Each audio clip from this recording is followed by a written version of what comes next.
अथैकादशः सर्गः।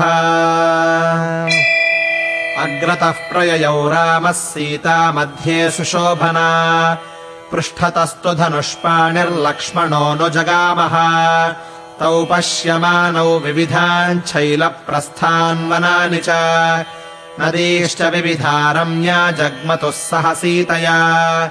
सारसांश्चक्रवाकांश्च नदीपुलिनचारिणः, सरांसि च सपद्मानि युतानि जलजैः खगैः। यूथबद्धांश्च पृषतान् मदोन्मत्तान् मिषाणिनः, महिषांश्च वराहांश्च गजांश्च द्रुमवैरिणः। ते गत्वा दूरमध्वानम् लम्बमाने दिवाकरे, ददृशुः सहिता रम्यम् तटाकम् योजनायुतम्। पद्मपुष्करसम्बाधम् गजयूथैरलङ्कृतम्, सारसैर्हंसकादम्बैः सङ्कुलम् जलजातिभिः। प्रसन्नसलिले रम्ये तस्मिन् सरसि शुश्रुवे, गीतवादित्रनिर्घोषो न तु कश्चन दृश्यते। ततः कौतूहलाद्रामो लक्ष्मणश्च महारथः, मुनिम् धर्मभृतम् नाम प्रष्टुम् समुपचक्रमे। इदमत्यद्भुतम् श्रुत्वा सर्वेषाम् नो महामुने, कौतूहलम् महज्जातम् किमिदम् साधु कथ्यता। तेनैव मुक्तो धर्मात्मा राघवेण मुनिस्तदा, प्रभावम् सरसः क्षिप्रमाख्यातुमुपचक्रमे। इदम् पञ्चाप्सरो नाम तटाकम् सार्वकालिकम्, निर्मितम् तपसा राममुनिना माण्डकर्णिना। सहितेऽपेतपस्तीव्रम् माण्डकर्णिर्महामुनिः, 10 वर्षसहस्राणि वायुभक्षो जलाशये। ततः प्रव्यथिताः सर्वे देवाः साग्निपुरोगमाः, अब्रुवन्वचनम् सर्वे परस्परसमागताः। अस्माकम् कस्यचित् स्थानमेष प्रार्थयते मुनिः, इति संविघ्नमनसः सर्वे तत्र दिवौकसः।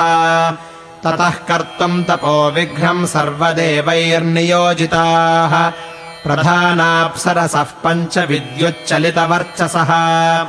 अप्सरोभिस्ततस्ताभिर्मुनिर्दृष्टपरावरः, नीतो मदनवश्यत्वम् देवानाम् कार्यसिद्धये। ताश्चैवाप्सरसः 5 मुनेः पत्नीत्वमागताः, तटाके निर्मितम् तासाम् तस्मिन्नन्तर्हितम् गृहम्। तत्रैवाप्सरसः 5 निवसन्त्यो यथा सुखम्, रमयन्ति तपो योगान् मुनिम् यौवनमास्थितम्। तासाम् सङ्क्रीडमानानामेष वादित्रनिस्वनः, श्रूयते भूषणोन्मिश्रो गीतशब्दो मनोहरः। आश्चर्यमिति तस्यैतद्वचनम् भावितात्मनः, राघवः प्रतिजग्राह सह भ्रात्रा महायशाः। एवम् कथयमानः स ददर्शाश्रममण्डलम्, कुशचीरपरिक्षिप्तम् ब्राह्म्या लक्ष्म्या समावृतम्। प्रविश्य सह वैदेह्या लक्ष्मणेन च राघवः, तदा तस्मिन् स काकुत्स्थः श्रीमत्याश्रममण्डले। उषित्वा स सुखम् तत्र पूज्यमानो महर्षिभिः, जगाम चाश्रमांस्तेषाम् पर्यायेण तपस्विना। येषामुषितवान् पूर्वम् सकाशे स महास्त्रवित्, क्वचित् परिदशान्मासानेकसंवत्सरम् क्वचित्, क्वचिच्च 4 मासान् 5 6 च परान् क्वचित्, अपरत्राधिकान् मासानध्यर्थमधिकम् क्वचित्, 3 मासानष्टमासांश्च राघवोऽन्यवसत्सुखम्। तत्र संवसतस्तस्य मुनीनामाश्रमेषु वै, रमतश्चानुकूल्येन ययुः संवत्सरा 10। परिसृत्य च धर्मज्ञो राघवः सह सीतया, सुतीक्ष्णस्याश्रमपदम् पुनरेवाजगामः। सतमाश्रममागम्य मुनिभिः परिपूजितः, तत्रापि न्यवसद्रामः किञ्चित्कालमरिन्दमः। अथाश्रमस्थो विनयात् कदाचित्तम् महामुनिम्, उपासीनः स काकुत्स्थः सुतीक्ष्णमिदमब्रवीत्। अस्मिन्नरण्ये भगवन्नगस्त्यो मुनिसत्तमः, वसतीति मया नित्यम् कथाः कथयताम् श्रुतम् न तु जानामि तम् देशम् वनस्यास्य महत्तया कुत्राश्रमपदम् रम्यम् महर्षेस्तस्य धीमतः प्रसादार्थम् भगवतः सानुजः सह सीतया अगस्त्यमधिगच्छेयमभिवादयितुम् मुनिम् मनोरथो महानेश हृदि सम्परिवर्तते यदहन्तम् मुनिवरम् शुश्रूषेयमपि स्वयम् इति रामस्य समुनिः श्रुत्वा धर्मात्मनो वचः सुतीक्ष्णः प्रत्युवाचेदम् प्रीतो दशरथात्मजम् अहमप्येतदेव त्वाम् वक्तुकामः स लक्ष्मणम् अगस्त्यमभिगच्छेति सीतया सह राघव दिष्ट्या त्विदानीमर्थेऽस्मिन् स्वयमेव ब्रवीषि माम्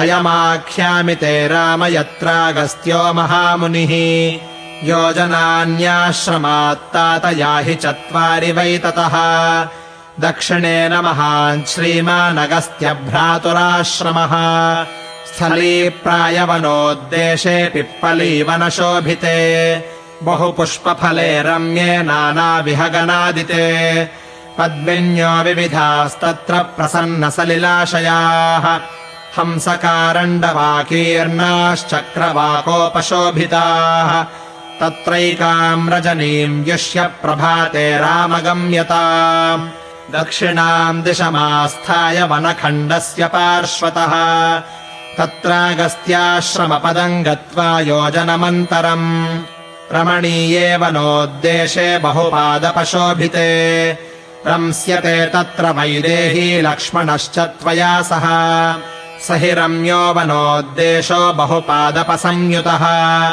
यदि बुद्ध्यः कृता द्रष्टुमगस्त्यन्तम् महामुनिम् अद्यैव गमने बुद्धिम् रोचयस्व महामते इति रामो मुनेः श्रुत्वा सह भ्रात्राभिवाद्य च प्रतस्थेऽगस्त्यमुद्दिश्य सानुगः सह सीतया पश्यन् वनानि चित्राणि पर्वतांश्चाभ्रसन्निभान् सरांसि सरितश्चैव पथि मार्गवशानुगान् सुतीक्ष्णेनोपदिष्टेन गत्वा तेन पथा सुखम् इदम् परमसम्भृष्टो वाक्यम् लक्ष्मणमब्रवीत् एतदेवाश्रमपदम् नूनम् तस्य महात्मनः अगस्त्यस्य मुनेर्भ्रातुर्दृश्यते पुण्यकर्मणः यथा हीमे वनस्यास्य ज्ञाताः पथि सहस्रशः सन्नताः फलभारेण पुष्पभारेण च द्रुमाः पिप्पलीनाम् च पक्वानाम् वनादस्मादुपागतः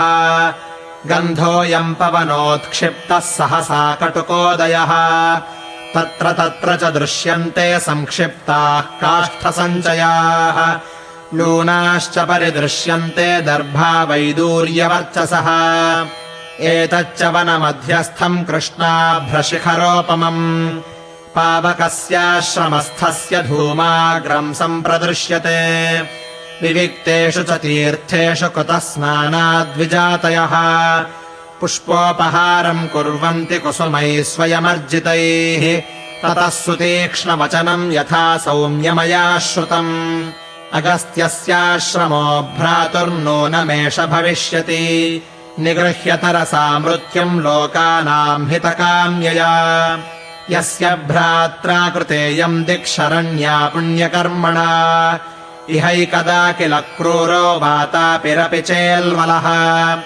भ्रातरौ सहितावास्ताम् ब्राह्मणघ्नौ महासुरौ धारयन् ब्राह्मणम् रूपमिल्वलः संस्कृतम् वदन् आमन्त्रयति विप्रान् स श्राद्धमुद्दिश्य निर्घृणः भ्रातरम् संस्कृतम् कृत्वा ततस्तम् मेषरूपिणम् तान् द्विजान् भोजयामास श्राद्धदृष्टेन कर्मणा ततो भुक्तवताम् तेषाम् विप्राणामिल्वलोऽब्रवीत् वातापे निष्क्रमस्वेति स्वरेण महता वदन् ततो भ्रातुर्वचः श्रुत्वा वातापिर्मेषवन्नदन् भित्त्वा शरीराणि ब्राह्मणानाम् विनिष्पतत् ब्राह्मणानाम् सहस्राणि तैरेवम् कामरूपिभिः विनाशितानि संहत्य नित्यशः पिशिता शनैः अगस्त्येन तदा देवैः प्रार्थितेन महर्षिणा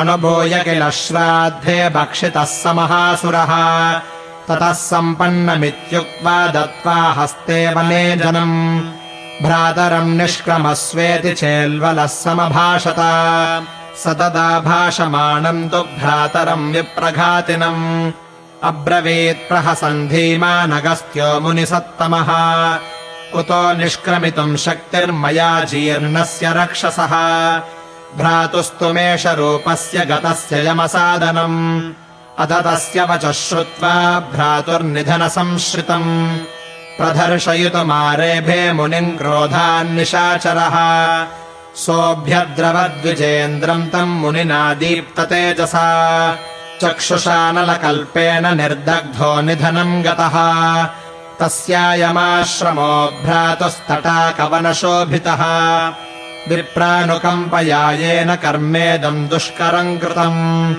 एवम् कथयमानस्य तस्य सौमित्रिणा सह रामस्यास्तम् गतः सूर्यः सन्ध्याकालोऽभ्यवर्तत उपास्य पश्चिमाम् सन्ध्याम् सह भ्रात्रा यथाविधि प्रविवेशाश्रमपदम् तमृषिम् चाभ्यवादयत् सम्यक् प्रतिगृहीतस्तु मुनिना तेन राघवः न्यवसत्ताम् निशामेकाम् प्राश्यमूलफलानि च तस्याम् रात्र्याम् व्यतीतायामुदिते रविमण्डले भ्रातरम् तमगस्त्यस्य आमन्त्रयत राघवः अभिवादये त्वाम् भगवन् सुखमस्नुषितो निशाम् आमन्त्रये त्वाम् गच्छामि गुरुम् ते द्रष्टुमग्रजम् गम्यतामिति तेनोक्तो जगाम रघुनन्दनः यथोद्दिष्टेन मार्गेण वनम् तच्चावलोकयन्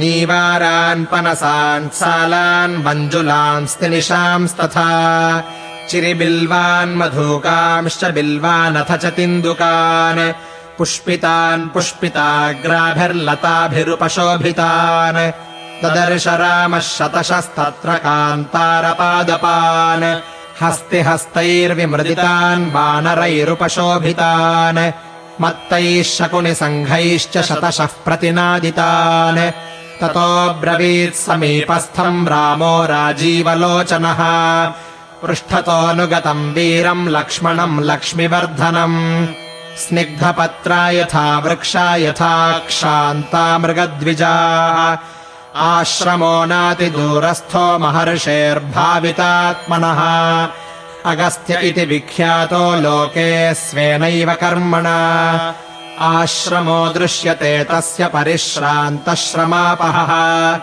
प्राज्यधूमाकुलवनश्चीरमाला परिष्कृतः प्रशान्तमृगयूथश्च नानाशकुनिनादितः निगृह्यतरसा मृत्युम् लोकानाम् हितकाम्यया दक्षिणादिकृता येन शरण्या पुण्यकर्मणा तस्येदमाश्रमपदम् प्रभावाद्यस्य राक्षसैः दिगियम् दक्षिणात्रासादृश्यते नोपभुज्यते यदा प्रभृति चाक्रान्त दिगियम् पुण्यकर्मणा तदा प्रभृति निर्वैराः प्रशान्ता रजनीचराः नाम्ना चेयम् भगवतो दक्षिणादिक्प्रदक्षिणा प्रथिता त्रिषु लोकेषु दुर्धर्षा क्रूरकर्मभिः मार्गम् निरोद्धुम् सततम् भास्करस्याचलोत्तमः सन्देशम् पालयंस्तस्य विन्ध्यशैलो न वर्धते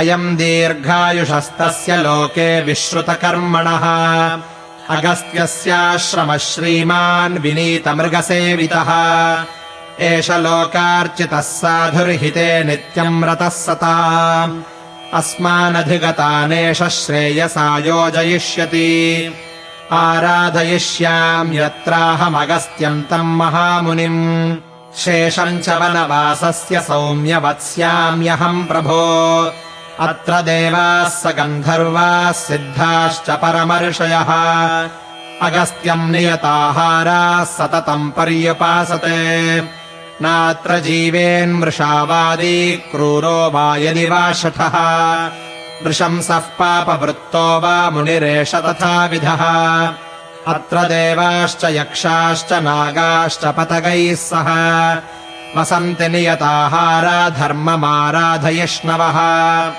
अत्र सिद्धा महात्मानो विमानैः सूर्यसन्निभैः त्यक्त्वा देहान्न वैर्देहैः स्वर्याताः परमर्षयः यक्षत्वममरत्वम् च राज्यानि विविधानि च अत्र देवाः प्रयच्छन्ति भूतैराराधिताः शुभैः आगतास्माश्रमपदम् सौमित्रे प्रविशाग्रतः निवेदयेह माम् प्राप्तमृषये सह सीतया इत्यार्षे श्रीमद् रामायणे वाल्मीकीये आदिकाव्ये अरण्यकाण्डे 11 सर्गः।